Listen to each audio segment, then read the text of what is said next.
বাংলাদেশে প্রতি বছর সড়ক ও রেল দুর্ঘটনায় অসংখ্য মানুষ মারা যায়। এর অন্যতম একটি কারণ মানুষ নিজেই। কিভাবে জানেন? মুহূর্তের অসাবধানতা, অসতর্কতা ছিনিয়ে নেয় একটি জীবন। কানে ইয়ারবাডস বা হেডফোন লাগানো অবস্থায় প্রচুর মানুষ দুর্ঘটনার কবলে পড়ে। খবরের কাগজ খুললেই আমরা এমন খবর দেখি। কারণ একটাই, মানুষ দেখছে কিন্তু শুনছে না।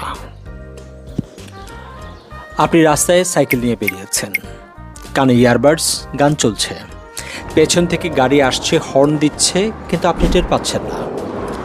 1 সেকেন্ডের এই না শোনা সব কিছু বদলে দিতে পারে। রেল লাইনে ঝুঁকিটা আরও বেশি। ট্রেন থামে না, ট্রেন কাউকে সুযোগ দেয় না। কানে ইয়ারবাডস থাকলে ট্রেনের হুইসেল শোনা যায় না। ধরুন আজ আপনি বেঁচে গেলেন,